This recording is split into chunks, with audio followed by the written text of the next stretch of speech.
Ya, Halo selamat Sobat siang. Tani Indonesia dimanapun berada, semoga dalam keadaan sehat selalu ya.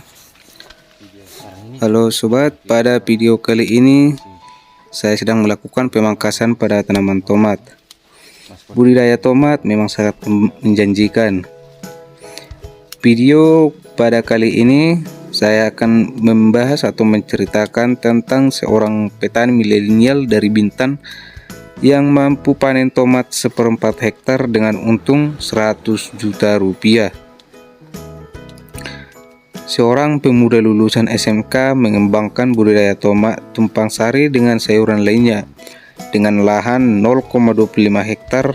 Pada panen perdana tomat, Eko Purwadi bisa mendapatkan keuntungan 100 juta rupiah. Eko Purwadi, pemuda kelahiran Takengon, Aceh Tengah, 31 Juli 1997. Sejak tamat SMK sampai tahun 2015 sudah menggeluti usaha tani bersama orang tuanya di Takengon, Kabupaten Aceh Tengah. Pada tahun 2015, dia sempat pindah ke Jambi, berganti profesi jadi karyawan swasta.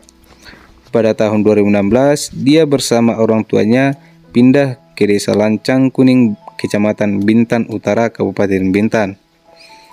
Balai Pengkaji Teknologi Pertanian Kepulauan Riau atau BPTP Kepri menemukan Eko Purwadi sebagai petani milenial yang patut didorong kemampuan teknis budidaya maupun kelembagaan petaninya. Kepala BPTP Kepri Dr. Sugeng Widodo menuturkan, bermodal dari hasil penjualan rumah dan kebaikan pemilik lahan yang memberikan hak pengelolaan lahan seluas kurang lebih 1 hektar. Pemuda berusia 27 tahun ini mulai merintis kembali jadi petani. Eko Purwadi bertani dengan tekad bisa memperbaiki taraf hidup keluarganya. Pada Agustus 2019, petani milenial ini melakukan usaha budidaya tomat. Berdasar dari pengalaman yang dia miliki sebelumnya di Takengon, serta informasi yang dia dapat dari media sosial seperti YouTube, diskusi dengan penyuluh di Kepri untuk menanam tomat tak sedikit luntur. Meskipun dia tahu bahwa terdapat perbedaan yang nyata kondisi agroekosistem lahan antara Aceh dengan Kepulauan Riau, khususnya Kabupaten Bintan. Perbedaan nyata adalah status kesuburan tanah di Aceh lebih bagus, juga perbedaan cuaca, iklim khususnya curah hujan karena tipe iklim berbeda. Hal ini menjadi tantangan bagi petani milenial untuk menaklukkan tantangan. Pada musim tanam pertama, pemuda tamatan SMK ini menanam tomat dengan luas lahan kurang lebih 0,25 hektar. Populasi kurang lebih 3.500 batang. Varietas Servo F1. Jarak tanam antara 50 kali 50 cm tanpa mulsa. Dari musim tanam pertama, dia mendapatkan hasil sebanyak kurang lebih 12 ton. Rata-rata per batang 3,4 kg. Eko menjual hasil panennya ke pengepul dengan harga Rp9.000 sampai Rp10.000 per kilogram. Dari musim tanam pertama, ia meraup keuntungan kurang lebih 100 juta rupiah setelah dikurangi biaya sarana produksi selama musim pertama. Selain tanggap terhadap teknologi digital, pemuda ini juga sudah membuat analisa usaha tani yang dia geluti, sehingga memberikan gambaran arah bisnis ke depannya. Apakah usaha tani yang dia kelola bisa untung atau rugi? Menurut pemuda ini, biaya sarana produksi budidaya tomat sama dengan Rp2.500 per batang. Coba bermursa dan tumpang sari. Pada awal Januari 2020, Eko kembali menanam tomat. Luasan kurang lebih 0,25 hektar. Populasi kurang lebih 3.000 batang. Varietas Servo F1. Jarak tanam 50 kali 60 cm tanpa mulsa. Dari musim tanam kedua, dia mendapatkan hasil sebanyak kurang lebih 6 ton. rata-rata per batang 2 kg, harga 9.000 sampai 10.000 kg. Dari musim tanam kedua meraup keuntungan kurang lebih 50 juta.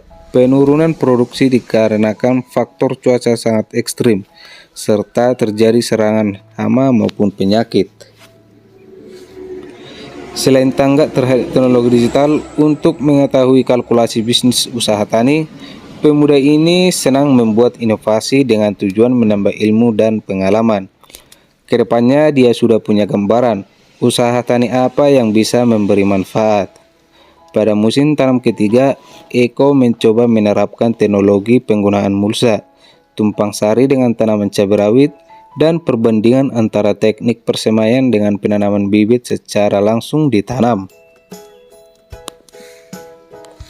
Eko mengatakan penerapan beberapa teknologi budidaya itu dilakukan untuk melihat perbandingan produksi, tingkat pertumbuhan, serangan hama ataupun penyakit antara penggunaan media mulsa atau tanpa mulsa, serta tanam langsung atau dilakukan persemaian. Sedangkan perlakuan tumpang sari dilakukan antara cabai rawit dengan tomat. Menurutnya, sekalipun cuaca sangat ekstrim, Eko mengatakan seandainya tomat tidak dapat memproduksi dengan maksimal, dia masih bisa dapat hasil dari tanaman cabai. Selain budidaya tomat, di atas lahan kurang lebih 1 hektar, pemuda ini juga menanam cabai, pepaya, dan pemanfaatan embung atau dam untuk budidaya ikan nila. Penyuluh BPTP Kepri John Ries Sitompul dan penyuluh DKPPKH Provinsi Fikriah saat mengunjungi lahan Eko menyarankan perlu adanya perbaikan teknologi budidaya, baik pemilihan varietas, persemaian bibit sehat, pola tanam, penggunaan sistem irigasi tetes drip irrigation, metode pencegahan sebelum terserang hama dan penyakit, pengendalian OPT, pemupukan, dan penggunaan pestisida tepat, dosis, dan tepat sasaran. Oke guys, itulah sekilas info atau pengalaman dari saudara petani kita Eko dari Bintan. Semoga menginspirasi sobat teman semua ya. Sampai jumpa di video selanjutnya dan terima kasih.